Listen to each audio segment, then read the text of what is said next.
የጉባ ብስራቶች የመደመር መንግስት ትሩፋቶች በሚል መሪ ሐሳብ በሐዋሳ ከተማ ህዝባዊ የውይይት መድረክ ተካሂዷል። ውይይቱን የመሩት የአፋር ብሔራዊ ክልል ርዕሰ መስተዳድር ሐጂ አወል አርባ ውቢቱ የሐዋሳ ከተማን የኢትዮጵያ የብልጽግና ተምሳሌት ለማድረግ ሌት ተቀን መስራት ይገባል ብለዋል።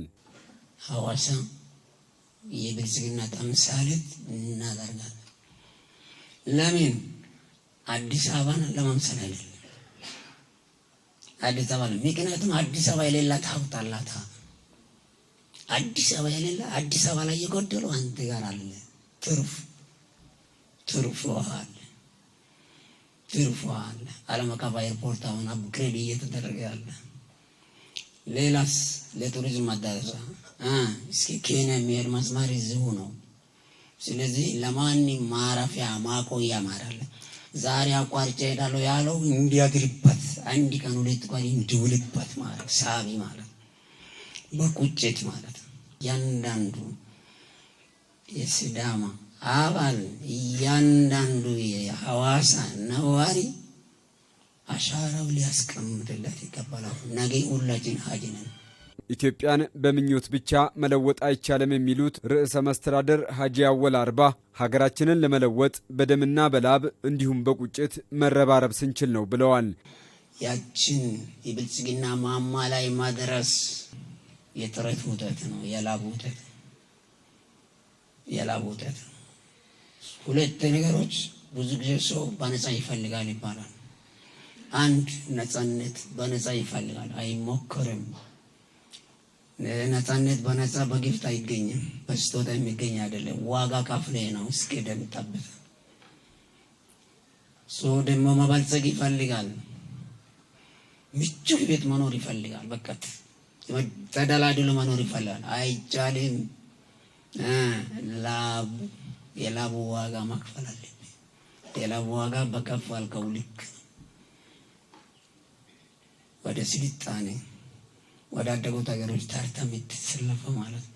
ሌላው በውይይቱ የተገኙት በብልጽግና ፓርቲ ዋና ጽሕፈት ቤት የዴሞክራሲ ስርዓት ግንባታ ዘርፍ ኃላፊ ሚኒስትር አቶ መለስ አለሙ ናቸው። እሳቸው እንደሚሉት የተጀመሩ ስራዎች በውጤት ማላቅ ያጋጠሙ ችግሮችንም እየፈተሹ ወደፊት መገስገስ ይገባል ብለዋል። የሐዋሳ ከተማ እንድትለወጥ ሁሉም ሊረባረብ እንደሚገባም ጥሪ አቅርበዋል። ሐዋሳ ከተማ የመንግስት አመራሩ እና ህዝቡ ሌሎች የልማት አጋሮች በጋራ ሁሉም የልማት አቅሞች እጅ ለእጅ ተያይዘው ከተነሱ ሐዋሳ የላቀች ከተማ መሆን ትችላለች። ሐዋሳ በዓለም ውስጥ ከሚታዩ ከተሞች ውስጥ አንዱ የተሻለ ከተማ ከሚባሉት ውስጥ አንዱ መሆን ይችላል። ሐዋሳ በአጭር ጊዜ ውስጥ እዚህ አገር ብቻ አይደለም እና እዚህ ምስራቅ አፍሪካ ካሉ ከተሞች ምርጥና ተጠቃሽ ከተማ የምትሆንበት የምትችልበት ጣዕም አላት። የራሷ ጣዕም አለ። የሲዳማ ክልል ምክትል ርዕሰ መስተዳድርና የትምህርት ቢሮ ኃላፊ አቶ በየነ በራሳ ከተሞች ለነዋሪዎች ምቹ፣ ለቱሪዝምና ኢንቨስትመንት ተመራጭ ማድረግ ያሻል ብለዋል። እናም የህዝብን ተጠቃሚነት የሚያረጋግጡ የጉባ ብስራቶችን ለማሳካት የጋራ ርብርብ ሊደረግ ይገባል ባይ ናቸው። የውይይት መድረኩ የተገኙ ስኬቶችና በቀጣይ መፈታት የሚገባቸው ችግሮች ዙሪያ ህዝቡ እንዲመክር እድል የሚሰጥ መሆኑንም ጠቁመዋል። የቀጣይ ተግባራትን በስኬት ለመፈጸም የጋራ አቋም መያዝ ይገባል ነው ያሉትም። ከተማ የሚለማው የሚገነባው በአንድ አካል ብቻ አይደለም፣ በህዝብ ከተማ ይገነባል። ህዝብ ያልተሳተፈበት ልማትና የከተማም ሆነ የገጠር እንዲሁም የሀገር ልማት የሚታሰብ አይሆንም።